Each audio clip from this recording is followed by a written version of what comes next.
सभी दर्शकों का मनी नाइन पे बहुत बहुत स्वागत है। मैं हूं प्रवीण शर्मा। आपके लिए पॉलिसी से जुड़ी हुई खबरें, पूरे जो पॉलिसी लेवल पे क्या चल रहा है, उन सारी चीज़ों को लेके मैं अक्सर आता हूं आपके बीच।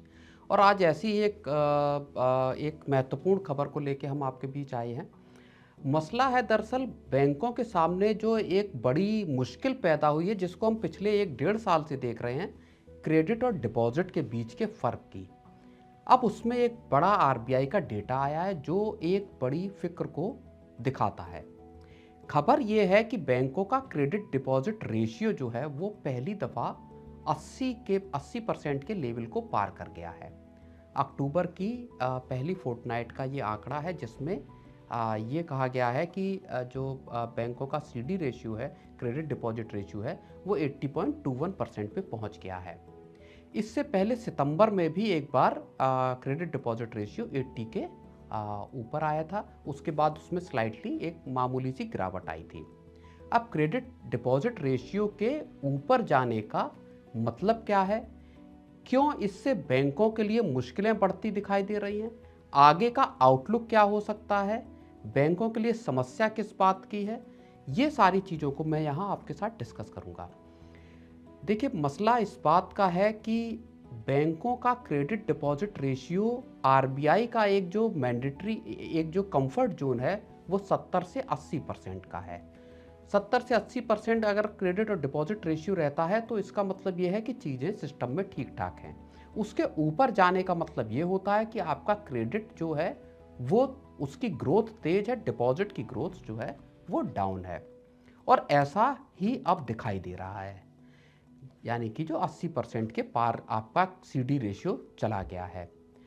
अब समस्या ये है कि बैंक असल में पिछले 1 डेढ़ साल से इस मुश्किल से गुजर रहे थे। बैंक कोशिश कर रहे थे लगातार कि किसी तरह से उनके पास डिपॉजिट आए, डिपॉजिट मोबिलाइजेशन हो। आरबीआई ने सरकार की तरफ से साफ तौर पे बैंकों को कहा गया कि आप अपने डिपॉजिट मोबिलाइजेशन पे काम करें, ऐसे ऑफर, ऐसी पैकेजेस लेके आए जिससे लोग बैंकों में पैसा जमा करें। और इसमें कुछ हद तक सफलता मिलती दिखाई दी जब बैंकों ने बहुत जोर लगाया, अपना तमाम तरह के ऑफर दिए डिपॉजिट्स पे, तो थोड़ा सा इसमें उछाल आया। उसके बाद से अब ये एक डिप दिखाई दे रहा है। अब वजह क्या है? वजह यह है कि एक तो इस पूरे साल में अगर आप देखें तो फरवरी और जून में 2 बार रिजर्व बैंक ने एक बड़ा जो रेट कट है वो आपका किया, फरवरी के बाद अप्रैल में और फिर जून में। तो ऐसे करके 100 बीपीएस का जो रेट कट किया, उसने पूरे सिस्टम में या लोगों में एक उत्साह इस बात का पैदा किया कि अब आप लोन लें, और लोगों ने लोन लेना शुरू किया। ब्याज दरों का साइकिल है वो ऊपर अपने पीक पे एक पहुंच गया था। ग्रोथ को देखते हुए सरकार और आरबीआई की ये कोशिश थी कि किसी तरह से ग्रोथ को पुशअप किया जाए। आपको अगर याद होगा 2024-25 की सितंबर क्वार्टर में हमने ग्रोथ को, जीडीपी ग्रोथ को 5.4% पे जाते हुए देखा, जो काफ़ी निचला स्तर था। इसके बाद से तमाम तरह की कवायद शुरू हुई। आरबीआई ने फरवरी में पहली बार लंबे वक्त के बाद रेट कट की शुरुआत की और फिर 100 बीपीएस का रेट कट हुआ। 100 बीपीएस का ही सीआरआर कट करने की 4 ट्रेंचेस में ऐलान किया गया। इसकी वजह से क्रेडिट ऑफटेक बैंकों का तेजी से बढ़ रहा है। उसके मुकाबले में बैंकों के डिपॉजिट्स अब आ नहीं रहे। अब अगर आप क्रेडिट ऑफटेक को डिपॉजिट ऑफटेक के आंकड़े देखेंगे तो अक्टूबर में आंकड़े बताते हैं कि डिपॉजिट ग्रोथ जो है वो 9.7% रही है।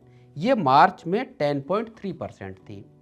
इसके उलट जो क्रेडिट ग्रोथ मार्च में 11% पे थी, वो अक्टूबर में आके 11.3% पे हो गई। जानकार ये बताते हैं कि पूरे इस फिस्कल में FY25-26 में क्रेडिट ग्रोथ बैंकों की 12 से 14% तक जा सकती है।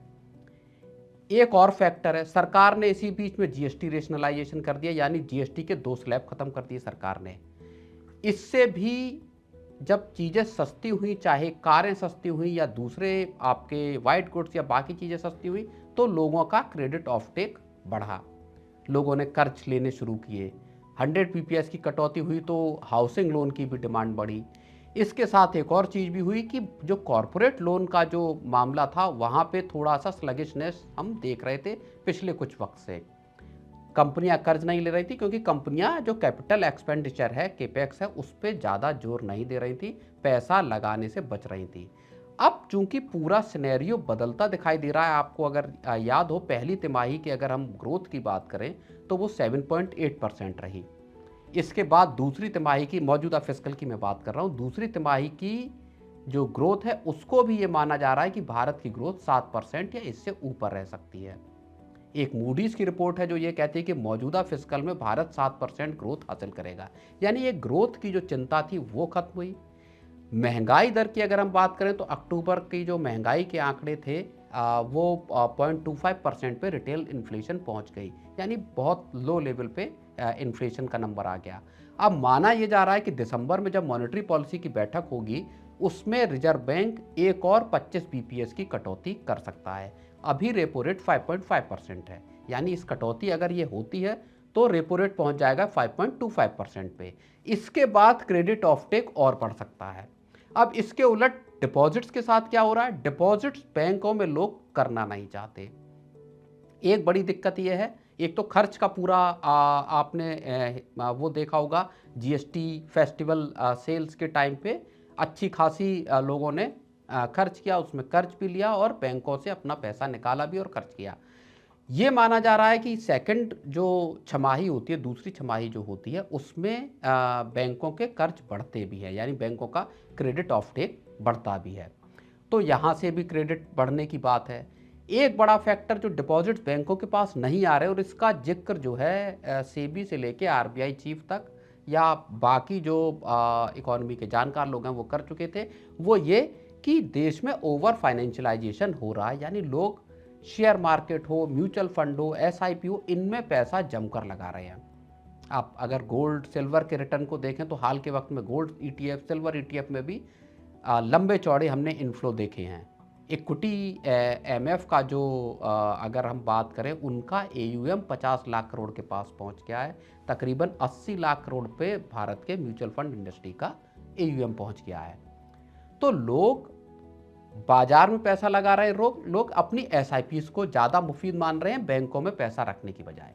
और यहीं से बैंकों के सामने सबसे बड़ी क्राइसिस आ जाती है कि आखिर वो पैसा हासिल कहाँ से करें, लोगों से डिपॉजिट हासिल कहाँ से करें। देखिए, बैंकों के पास जो डिपॉजिट आम लोगों का आता है वो लो कॉस्ट डिपॉजिट होता है। लो कॉस्ट डिपॉजिट होता है तो बैंकों को मदद ये मिलती है कि वो ज़्यादा क्रेडिट बांट पाएँ, और उसमें जो ब्याज का स्प्रेड है, यानी जो आप कर्ज दे रहे हैं उसकी दर और जो आप ब्याज लोगों को दे रहे हैं उनके जमा पर, उसके बीच में एक अच्छा खासा गैप होता है। तो बैंकों को ज़्यादा फायदा होता है। एनआईएम या नेट इंटरेस्ट मार्जिन या नेट इंटरेस्ट इनकम, एनआईआई जिसको बोलते हैं, वहाँ बैंकों को अच्छा खासा फायदा होता है। और यही वजह है कि अभी पिछले ही जो इसी गुरुवार को आईसीआईसीआई बैंक ने जो सीनियर सिटीजन्स हैं उनके लिए डिपॉजिट पर जो फिक्स डिपॉजिट पर अपना इंटरेस्ट रेट बढ़ाकर 7.2% कर दिया है। और कई बैंक इस तरह की जो ब्याज दरों को बढ़ाने की का कदम उठा रहे हैं। ये आप मतलब चौंकाने वाली बात यह है कि बैंक ऐसा ऐसे वक्त पर कर रहे हैं जबकि ब्याज दरों का साइकिल नीचे जा रहा है, ब्याज दरें कम हो रही हैं, डिपॉजिट पे भी कम हो रहे हैं, लोन पे भी कम हो रहे हैं। लेकिन बैंकों के पास चूंकि डिपॉजिट नहीं आ रहे हैं, इसलिए बैंकों को अब ऑफर देने पड़ रहे हैं, अट्रैक्टिव रेट्स देने पड़ रहे हैं, ब्याज दरों को डिपॉजिट पर बढ़ाना पड़ रहा है।